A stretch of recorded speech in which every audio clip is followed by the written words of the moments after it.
ज्योतिरादित्य सिंधिया के महल तक जाने वाली रोड धंस गई। सोचिए, जब सत्ताधारी पार्टी के नेताओं के इलाकों के ये हाल हैं, तो बाकी जगहों में तो क्या ही होता होगा। नगर निगम और स्मार्ट सिटी की तरफ से बनाई गई सड़कों में सुरंग भी नजर आ रही है। यानी या तो सड़क खोखली रही होगी या फिर इसके नीचे सुरंग बना दी गई होगी। मतलब कुछ भी।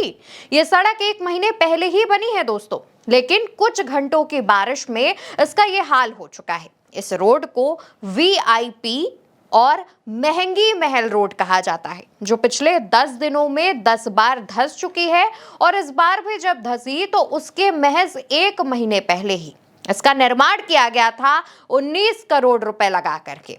19 करोड़ के वाटर ड्रेनेज प्रोजेक्ट के तहत माधवनगर से चेतकपुरी के बीच लगभग 4.5 करोड़ रुपए की लागत में यह सड़क बनाई गई थी, जिसकी वजह से निर्माण के दौरान 6 महीने तक वहां के लोगों को यानी स्थानीय लोगों को वन वे ट्रैफिक की परेशानी तक झेलनी पड़ी थी। लोगों को लगा था कि चलिए 6 महीने की बात है, अब फाइनली इस परेशानी से फुर्सत मिल जाएगी, लेकिन ऐसा कुछ नहीं हुआ।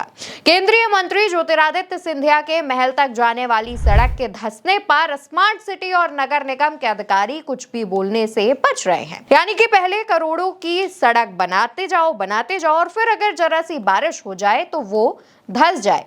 अलग ही खेल चल रहा है दोस्तों। इस बार जब महल रोड धंसी तो उसमें एक ट्रक फंस गया। इसके बाद कई और गाड़ियां भी उसमें फंसती चली गई, लेकिन गनीमत रही कि जब ट्रक फंसा तो उसके आसपास कोई छोटी गाड़ी नहीं थी या 2 पहिया वाहन नहीं थे, नहीं तो कोई बड़ा हादसा हो सकता था। हालांकि जैसे ही सड़क धंसने की जानकारी अधिकारियों को हुई, वैसे ही इन गड्ढों में गिट्टी भर दी गई, माफ कीजिएगा।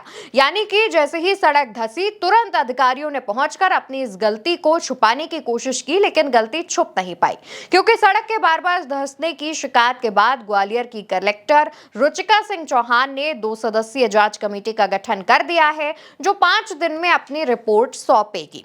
लेकिन सवाल दोस्तों यहाँ पर ये उठता है, आम जनता ये जानना चाहती है कि जब आपने करोड़ों की लागत से ये सड़क बनाई, तो आखिर इतने करोड़ रुपए लग किस चीज में रहे हैं? क्योंकि 1 महीने बाद 4 बूंदें गिरती हैं और वो सड़क वापस से टूट जाती है, और टूटती इस कदर है कि अगर उसमें कोई गलती से वहां छोटा वाहन मौजूद हो तो न जाने कितने लोगों को अपनी चपेट में ले ले।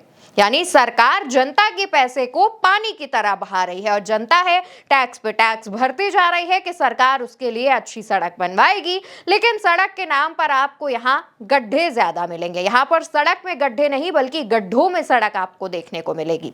हालांकि आप ये भी सोच सकते हैं कि जब मेन रोड का ये हाल है, जिस रोड को वीआईपी रोड कहा जाता है, उसका ये हाल है, जहां पर एक केंद्रीय मंत्री ज्योतिरादित्य सिंधिया का घर जिस रोड पर पड़ता है उसका ये हाल है, तो आप लोगों के गली मोहल्लों के क्या हाल होते होंगे। वहां पर तो न जाने सड़क धंसती होगी कि नालियां बजाती होंगी, लेकिन सरकार को इससे कोई मतलब नहीं है। डबल इंजन की सरकार सड़कें बना रही है, लेकिन सिर्फ कागजों में 18, 20, 30 करोड़ की सड़कों का निर्माण किया जा रहा है। यहां तक कि 100 करोड़ तक की सड़कों का निर्माण किया जा रहा है, लेकिन मॉनसून की 4 बूंदें गिरते ही वो सड़क गड्ढों में बदल जाती हैं। और अभी तो ये हाल है दोस्तों, मॉनसून की शुरुआत है ये। अभी तो मॉनसून बहुत सारा बाकी है, उसमें बहुत सारे दिन बाकी हैं, बहुत सारी बारिश होगी। सावन के महीने में तो बहुत ज्यादा बारिश होती है, तब क्या हाल होगा।